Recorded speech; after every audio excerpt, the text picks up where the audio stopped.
우리들이 이게 자녀들을 키우다 보면 아이들이 이렇게 그냥 잘 자라는 것만으로도 이 부모님들에게 기쁨을 줍니다. 그런데 아이들이 우리가 기대하는 것 이상으로 공부도 잘한다든지 또 좋은 직장에 들어간다든지 자기 역할을 잘 감당하게 될 때에 부모님으로서 참 이렇게 기쁩니다. 참 기뻐요. 또 어떤 경우에는 자녀들이 더 근심을 주는 그런 경우들도 있습니다. 여러분, 하나님 앞에도 비슷합니다. 하나님에게 큰 기쁨을 주는 그런 하나님의 자녀들이 있는 반면에 하나님 마음에 이게 근심이 되는 그런 자녀들도 있다는 것입니다. 어떤 성도가, 어떤 자녀가 살아계신 하나님 앞에 기쁨을 주는 자녀가 될까요? 무슨 대단한 일을 하고 크게 무슨 이름을 알릴 만한 그런 일을 해서 하나님 앞에 기쁨을 주는 것이 아니고, 기쁨을 주는 하나님의 성도는 다른 사람이 아니고, 여러분, 하나님이 살아있다는 것을 믿는 성도, 하나님이 살아있다는 것을 믿는 성도가 하나님에게 기쁨을 주는 성도다. 이렇게 히브리서 기자가 우리에게 알려주고 있습니다. 특별히 하나님에게 큰 기쁨을 주는 성도는 하나님이 살아계시는 정도가 아니고 자기를 찾는 자에게 상을 주시는 분이시다. 이걸 믿는 성도는 하나님을 너무너무 기쁘게 한다는 겁니다. 여러분, 천지를 지으신 하나님을 이 피조물이 어떻게 기쁨을 줄 수 있겠습니까? 그 믿음이 있을 때 기쁨을 준다. 그렇게 이야기를 하고 있다는 겁니다. 하나님 눈에 보이지 않고 하나님 말씀이 금방 힘이 되지 않지만 하나님 살아계심을 내가 믿습니다. 나에게 생사화복을 주장하시는 분이신 줄 믿습니다. 나에게 영원한 생명을 주시는 하나님이신 줄 믿습니다. 하나님을 찾는 자에게 상 주시는 분이심을 내가 믿습니다. 이렇게 믿음으로 나갈 때 하나님은 너무너무 기쁘게 한다는 것입니다. 여러분, 저와 여러분이 하나님을 기쁘게 하시는 이 복을 받게 되기를 주의 이름으로 축원합니다. 이렇게 하나님을 기쁘게 할 때 하나님이 상을 주시는데, 여러분, 그냥 무슨 집을 준다든지 아니면 우리를 부유케 한다든지 무슨 돈을 준다든지 그것이 따라올 수 없는 그 복을, 그 상을 하나님이 우리에게 주신다는 겁니다. 믿음 있는 사람을 여러분, 하나님은 절대로 불행하도록 그 인생을 끝나지 않게 하는 것입니다. 절대로 그 인생이 불행하지 않도록 그렇게 하나님 개입하셔서 문제를 푸시고 피로를 채우시고 그리고 영생의 그 복으로 그를 이끌어 간다는 것을 우리에게 알려주고 있습니다. 오늘 우리가 여기 살피던 히브리서 11장에 나오는 믿음의 사람들은 전부 그 복을 받은 사람입니다. 전부 그 복을 받은 사람입니다. 오늘 저와 여러분도 여러분 하나님 앞에 믿음을 가져서 하나님이 상 주시는 이 복을 받게 되기를 주의 이름으로 축원합니다. 저희들이 한 절을 읽었지만 이 6절은 1절부터 5절 말씀의 결론입니다. 결론. 여러분, 1절부터 5절 말씀에 아벨이 등장하고 에녹이 등장했습니다. 보이지 않는 것을 마치 보는 것처럼, 보이는 것은 그림자고 보이지 않는 하나님이 실상이고 하나님 말씀이 진짜라는 것을 믿었던 아벨과 에녹은 하나님을 기쁘시게 했다는 겁니다. 그리고 그는 상을 받았다는 겁니다. 그러면서 여러분, 믿음과 관련해서 절대로 뺄 수 없는 두 사람을 이야기하는데, 한 사람이 노아입니다. 노아. 또 한 사람은 아브라함입니다. 이 사람들은 전부 믿음을 가지고 하나님 앞에 나가서 복을 받은 사람이다. 그렇게 이야기를 합니다.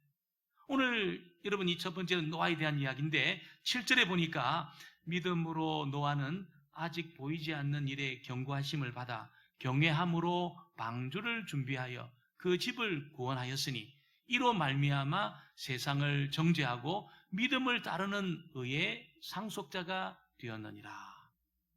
여러분, 노아는 하나님이 한마디 말씀을 들려주었습니다. 저희들처럼 주일마다 새벽마다 혹은 수요 예배 때 또 아침마다 묵상하면서 여러 많은 말씀을 듣고 있지만 노아는 딱 한마디 말씀을 들었습니다.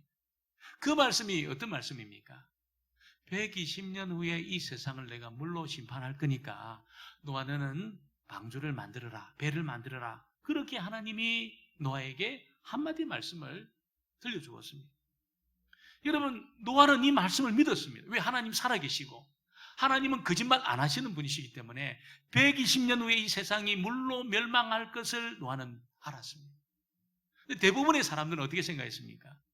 무슨 소리냐 말이에요. 무슨 소리냐. 이 세상을 다 덮을 만한 물이 무슨 하늘에 그런 물이 있냐. 한 번도 이 세상은 물로 그렇게 침몰한 적도 없고 하나님은 사랑이 많은 분이시기 때문에 이렇게 많은 사람들을 물로 다 죽이겠냐. 절대로 사랑의 하나님은 그럴 분이 아니야. 그래서 대부분의 사람은 노아와 이 가족 외에는 아무도 안 믿었습니다. 120년 후에 물로 멸망할 것이라는 하나님 말씀을 아무도 안 믿었습니다. 노아와 그의 가족만 이 말씀을 믿었습니다. 하나님은 살아계시고 하나님 거짓말하는 분 아니야. 120년 후에 이 세상이 물로 망해. 그래서 노아가 배를 만들었다는 거예요. 120년 동안. 여러분 120년이 얼마나 긴 기간입니까? 여러분 이 120년 동안 어떤 사람이 학문을 연구했다면 아마 대단한 업적을 그렇게 만들었을 겁니다. 120년 동안 이 사람이 어떤 건물을 지었다면 아마 유네스코에 남을 만한 기념이 될 만한 그런 건물을 아마 지었을 겁니다. 120년 동안 어떤 예술을 했다면 아마 그 예술은 대단한 예술이 되었을 겁니다. 120년 동안 아마 어떤 사람이 장사를 했다면 어마어마한 거부가 아마 되었을 것입니다. 노아는 배를 만들었다는 거예요. 이 비도 안 내리는데 산에서 배를 만든 겁니다. 근데 그 배가 여러분 무슨 멋진 범선도 아니에요. 범선도. 대양을 향하는 그런 토지 달린 범선도 아닙니다. 그냥 막 직사각형 이런 겁니다. 여러분. 직사각형 그런 배가 아니죠. 어떻게 보면. 여러분이 일을 하는데 120년을 투자하니까 사람들이 전부 어리석다고 생각했을 겁니다. 바보라고 생각했을 겁니다. 무슨 비도 안 내리는데 그 말을 한마디 듣고 말이야 120년을 허비하고 있냐. 이렇게 사람들이 다 생각했습니다. 근데 하나님은 노아의 그 믿음을 보고 노아의 여러분 믿음의 삶을 하나님이 인정을 해주셨습니다. 그리고 어떻게 갚아주십니까? 여러분 물로부터 모든 사람이 멸망하는 그 순간에 하나님이 물로부터 노아를 또 그의 가족을 하나님이 건져주시고 구원해 주시는 것으로 노아에게 상을 부어주신 것입니다. 노아의 인생을 우리가 살펴보면 믿음으로 산다는 것이 도대체 어떤 것인가 이걸 우리가 알게 됩니다. 믿음으로 산다는 것이 어떤 것입니까, 여러분? 그것은 어떤 내 감정을 믿는 것이 아니라는 거예요. 내 안에 일어나는 어떤 감정들, 어떤 너무너무 바뀌고 자주 변하니 감정을 믿는 것이 아니라는 거예요. 어떨 때는 기쁘지만 어떨 때는 기쁘지 않습니다. 어떨 때는 내가 구원받은 것 같은데 어떨 때는 내가 구원 못 받은 것 같습니다. 이 감정을 내가 붙드는 것이 아닙니다. 뭘 붙드는 겁니까? 하나님 말씀을 붙드는 겁니다. 믿음으로 산다는 것은 사람들이 말하고 있는 그 말을 듣는 것이 아닙니다. 무슨 이런 맑은 하늘에 비가 내리냐. 하나님이 사랑이 많으신 분인데 진짜 하나님이 애들부터 어르신, 노인들까지 다 물로 죽이겠느냐. 이런 사람들의 말을 믿지 않는 것이 믿음이라는 것입니다. 하나님 말씀을 믿고 하나님이 하라는 것은 내가 하고 하나님이 하지 말라는 것은 안 하는 것이 믿음으로 산다는 것입니다. 믿음으로 산다는 것은 하나님이 진짜 실제하는 분이시고 자기를 찾는 자들에게 상 주시는 분이시라는 것을 믿고 여러분 그렇게 믿음의 길을 걸어가다가 되는 일이 없어도 억울해하지 않고 원통해하지 않고 그렇게 사는 것이 믿음으로 사는 것입니다.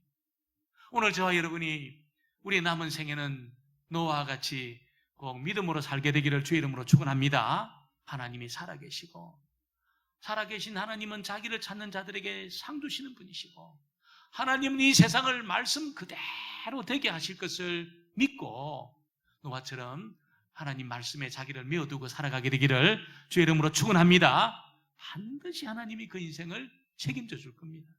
노아를 책임져 주신 것처럼 여러분 믿음으로 나오는 그 사람을 반드시 책임져 주시고 책임져 주시는 정도가 아니고 상을 베풀어 주실 것입니다. 오늘 두 번째 여러분 이 믿음과 관련해서 이야기할 때 절대로 뺄 수 없는 사람이 아브라함이다. 이렇게 히브리서 기자가 이야기를 하고 있습니다. 여러분 아브라함이 75세에 하나님의 부르심을 입었습니다. 8절 말씀에 보니까 믿음으로 아브라함은 부르심을 받았을 때에 75세지요. 순종하여 장래의 유업으로 받을 땅에 나갈새 갈 바를 알지 못하고 나갔으며.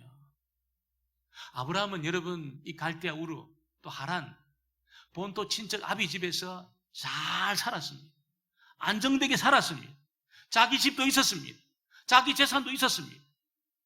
근데 하나님이 아브라함아 너 복의 근원으로 내가 삼을 거니까 너 본토 친척 아비 집을 떠나.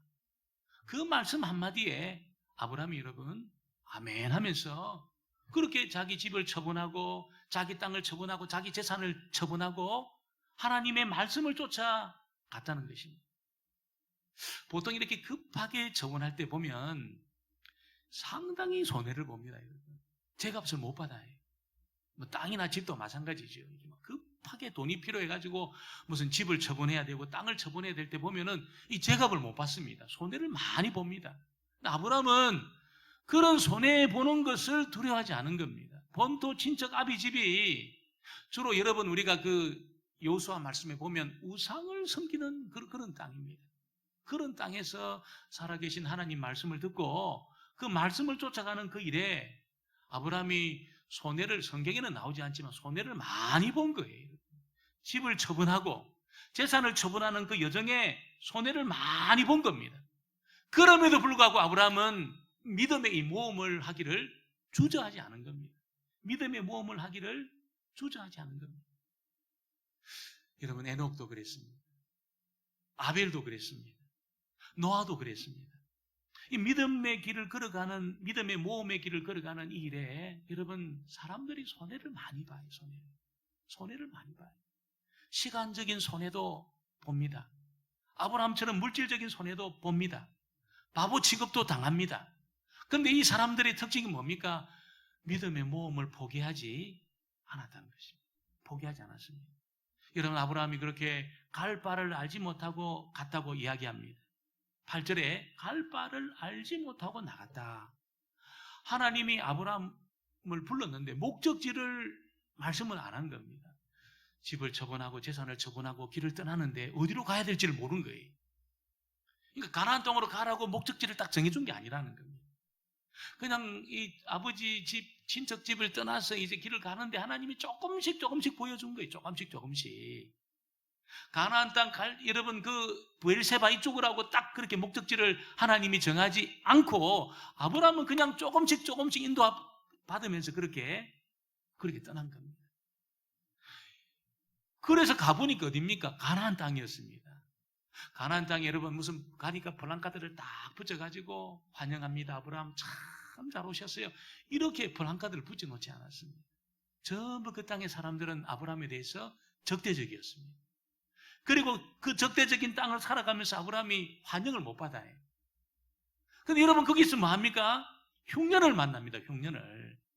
하나님이 인도에서 간 그 땅에서 흉년을 만나요. 갈대우로 살 때는 어떻습니까? 잘 살았습니다, 여러분. 거기서 잘 먹고 잘 살았습니다. 근데 와보니까 흉년을 만나요. 그래서 이제 내려가서 애굽으로 내려갔는데 애굽으로 내려가니까 여러분 바로가 아브라함의 아내 사레가 예쁘니까 이 아내로 그렇게 아내를 뺏긴 거예요. 뺏긴 겁니다. 한 번만 뺏긴 게 아니고 다시 돌아왔을 때 여러분 블레셋 아비멜렉한테 또 뺏깁니다. 두 번이나 아내를 뺏깁니다. 흉년을 만나지요. 사람들로부터 적대적인 대우를 받지요. 아내도 뺏기는 그런 여러분 어려움을 겪었는데도 불구하고 아브라함이 믿음의 모험을 포기를 안 한 거예요. 포기를 안 하는 거예요. 하나님이 살아계신 하나님은 자기를 찾고 자기 말씀에 순종하는 분에게 상 주시는 분이셔. 이걸 여러분 의심을 안 한 겁니다. 끝까지 여러분 이 말씀을 붙들고 그렇게 믿음의 모험의 길을 걸어가니까 어떻습니까? 하나님의 능력이 결국 아브라함에게 나타나게 된 겁니다. 하나님의 능력이 나타나서 아브라함에게 상을 주신 겁니다. 노아에게는 여러분 어떻게 하나님의 능력이 나타나 상을 주십니까? 모든 사람이 물에 빠져 죽어가는 그때 하나님이 물로부터 아브라함을 건져준 겁니다. 그 방주에 탄 아브라함의 가족을 하나님이 지켜준 겁니다. 여러분 믿음으로 그렇게 적대적으로 홀대를 당하고 아내도 2번이나 빼앗기는 그런 어려움을 겪고 기근과 가뭄을 겪으면서 재정적인 손실을 많이 본 아브라함에게 하나님이 상을 주시는데 하나님의 능력이 나타난 겁니다. 하나님 능력이 어떻게 나타났습니까? 애굽의 바로를 제압했습니다. 아내를 취하지 못하도록 하나님이 했습니다. 하나님의 능력이 아비멜렉에게 나타났습니다. 여러분이 사라를 취하지 못하게 했습니다. 하나님의 능력이 나타났습니다. 나중에 보니까 그 그돌라멜 그 연합군을 하나님의 능력이 나타나서 하나님이 아브라함으로 하여금 그 전쟁에서 이기게 했습니다.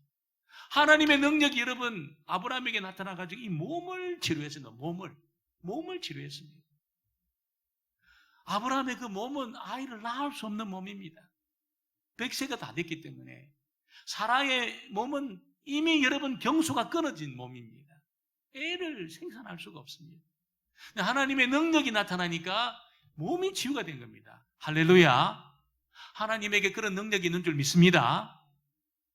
죽은 자도 살려내는 능력이 있습니다. 하나님에게 그 능력이 있습니다. 우리가 죽는 거로 끝나는 것이 아니고 다시 살게 될 줄 믿습니다. 저는 믿습니다. 여러분. 그거 진짜 믿습니다. 저는. 목사가 안 믿으면 누가 믿겠습니까? 그렇게 말할지 모르겠지만 저는 믿습니다. 진짜 믿어요. 죽어도 하나님 날 살릴 거라는 걸 저는 믿습니다. 이게 믿어지니까 여러분 이게 뭐 걱정이 없는 거죠. 걱정이 없는 거죠. 여러분 믿게 되기를 주의 이름으로 축원합니다. 여러분 그렇게 하나님의 능력이 나타나니까 몸이 치료가 된 거예요. 아브라함이 100세가 됐는데 생식 능력이 없어요. 아브라함에게 능력이 나타나니까 이 몸이 치유가 됐어요. 여러분 경수가 끊어졌지만 하나님의 능력이 나타나니까 사라가 여러분 아이를 가질 수 있는 몸이 된 겁니다. 몸이 된 겁니다. 하나님의 능력은 이렇게 여러분 아이를 생산할 수 있는 그런 일로만 치료하는 것이 아니고 저와 여러분의 병든 몸도 고쳐내실 줄 믿습니다. 죽은 몸도 살리신다는 거예요. 흙으로 돌아간 그 몸도 살릴 수 있는 능력이 하나님에게 있다는 것입니다. 여러분 그래서 그 단산 몸이 그렇게 이렇게 몸이 다 그냥 자기 몸은 막대기처럼 되고 아내는 경수가 끊어지고 이제 뭐 자식을 낳을 수 있겠나 이렇게 생각할 때쯤에 하나님 아버지는 불렀어요. 우리 11절 12절 같이 볼까요? 11절 12절 말씀을 우리 같이 한번 보겠습니다. 믿음으로 사라 자신도 나이가 많아 단산하였으나 잉태할 수 있는 힘을 얻었으니 이는 약속하신 이를 미쁘신 줄 알았음이니라. 이러므로 죽은 자와 같은 한 사람으로 말미암아 하늘의 허다한 별과 또 해변의 무수한 모래와 같이 많은 후손이 생육하였느니라. 할렐루야. 믿음을 가지니까 여러분 믿음을 딱 가지니까 이런 능력이 나타난 거예요. 저는 그때만 그런 능력이 나타난다고 믿지 않습니다. 지금도 저와 여러분이 하나님이 살아계셔. 하나님은 자기를 찾는 자들에게 상 주시는 분이야. 이렇게 믿을 때 하나님의 능력이 나타나서 여러분 길을 열어나가시고 사람을 붙여주시고 재정을 채워주시고 육체의 약함도 고쳐주시고 여러분 그렇게 하실 줄 믿습니다. 지금도 그 하나님의 능력은 유효합니다. 절대로 여러분 가지고 있는 그것만 가지고 여러분이 인생을 계산하지 마시고 절대로 그것만 가지고 아이고 이제 나 끝났다 끝장났다 이렇게 생각하지 마시고 여러분이 당한 그 어려움 그것만 여러분이 계산하시고 낙심하지 마시고 맞아 하나님은 믿음 있는 사람에게 능력을 부어주셔. 하나님은 자기를 찾는 자들에게 상을 주시는 분이야. 이렇게 여러분 믿음을 가지고 하나님에게 나가시게 되기를 주의 이름으로 축원합니다.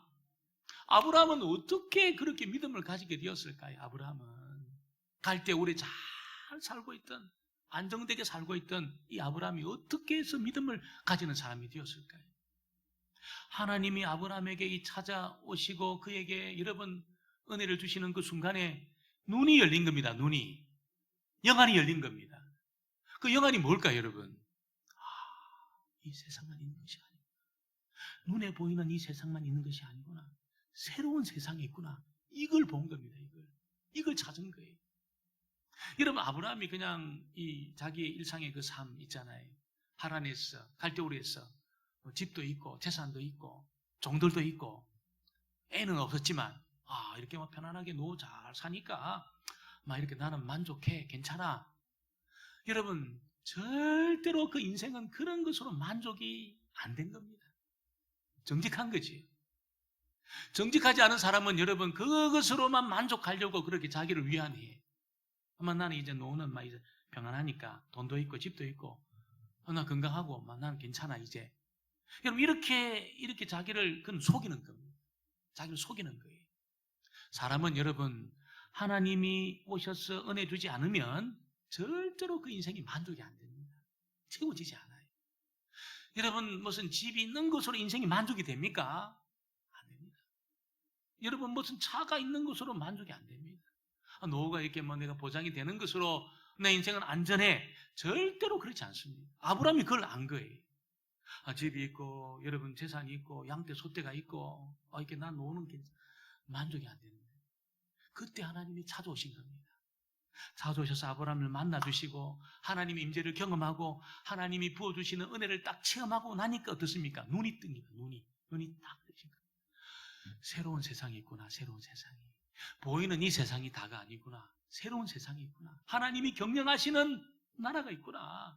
영원한 세상이 있구나. 이걸 아브라함이 발견한 겁니다. 아브라함만 발견했을까요? 여러분 아벨도 발견하고 에녹도 발견하고 노아도 발견하고 아브라함도 발견합니다. 저와 여러분도 발견하게 되기를 주의 이름으로 축원합니다. 보이는 이 세상이 다가 아닙니다. 여러분 70년 80년 사는 것이 다가 아닙니다. 믿음의 눈을 들어서 하나님이 경영하시는 이 세상을 발견할 수 있게 되기를 주의 이름으로 축원합니다. 10절에 보니까 이는 그가 하나님이 계획하시고 지으실 터가 있는 성을 바랐습니다. 하나님이 경영하시는 세상이 있다는 것을 발견하는 순간에 자기 전부를 던져가지고 하나님 말씀을 따라 아브라함이 살아간 거예요. 여러분 히브리서 기자는 아브라함이 자기 고향으로 돌아가려고 했으면 얼마든지 돌아갈 수 있었다는 겁니다. 자기 살았던 하란과 갈대 우르로 얼마든지 돌아갈 수 있었다는 거예요. 기회가 여러 번 있었다는 거예요. 아브라함이 안 돌아갔다는 겁니다. 왜? 본향인 걸 찾았기 때문에, 진짜 본향을 찾았기 때문에 여러분 죄짓고 살았던 하란과 갈대 우르로 안 간 거예요.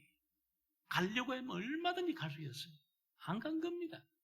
본향을 찾았다는 겁니다. 14절로 16절 말씀은 같이 한번 보겠습니다. 14절로 16절 말씀은 우리 한번 같이 보겠습니다. 그들이 이같이 말하는 것은 자기들이 본향 찾는 자임을 나타냅니다. 그들이 나온 바 본향을 생각하였더라면 돌아갈 기회가 있었으려니와 그들이 이제는 더 나은 본향을 사모한 곧 하늘에 있는 것이니라. 이러므로 하나님이 그들이 하나님이라 일컬음 받으심을 부끄러워하지 아니하시고 그들을 위하여 한 성을 예비하셨느니라. 할렐루야. 여러분 이 새로운 세상이 있다는 것을 아는 사람은 인생이 허무하지 않습니다. 삶의 폭풍우가 몰려와도 흔들리지 않습니다. 떠내려가지 않습니다. 떠내려가지 않습니다. 기근을 만나고 여러분 아내를 뺏기는 이 불행한 일이잖아요. 여러분 기근을 만난 일이 불행한 일이잖아요. 사람들이 어떤 적대적인 일에 취급을 받는 것이 불행한 일이잖아요. 근데 그런 것이 저 아브라함 흔들지 못했어요. 흔들지 못했어요. 왜냐하면 하나님이 경영하시는 영원한 세상이 있다는 것을 발견한 거예요. 이걸 찾은 거예요. 노다지를 찾은 것보다 더한 겁니다. 유전을 발견한 것보다 더한 겁니다. 어마어마한 것을 찾아낸 겁니다. 그리고 아브라함 자기 인생 전부를 거기에 던진 겁니다. 자기 전부를 거기에 던진 겁니다. 믿음의 길을 그렇게 걸어간 거지. 여러분 저와 여러분이 유한한 이 세상에 있는 것으로 만족하려고 달려들잖아요. 우리 인생이 불행해질 겁니다. 다 떠내려갈 겁니다. 한 호흡밖에 남지 않은 그 순간에 아무것도 도움되지 않을 겁니다. 그때 알게 될 거예요. 아무것도 도움이 안 되구나. 여러분 이 유한한 것으로 만족하려고 달려들었던 그 사람은 그 마지막 순간에 원통해하고 억울해할 겁니다. 아무것도 도움이 안 될 겁니다. 그러나 하나님이 경영하시는 이 영원한 세상이 있다는 것을 깨닫고 하나님이 살아계신 분이시고 자기를 찾는 자에게 상 주시는 분이신 것을 믿고 여러분 하나님 말씀에 자기를 던지고 아브라함처럼 에녹처럼 노아처럼 여러분 아브라함처럼 하나님 말씀에 자기 전부를 던져서 그렇게 살아간 그 인생은 절대로 망하지 않는 거예요. 한 호흡밖에 남지 않은 그 순간에도 여러분 오히려 기뻐할 겁니다. 눈을 열어서 하나님의 영원한 세계를 경영하시는 절대로 망하지 않은 세상을 보이시면서 그 세상을 살게 하실 것이기 때문에 여러분 할렐루야 외치게 될 겁니다. 오늘 저와 여러분이 그런 사람 되어지기를 주의 이름으로 축원합니다.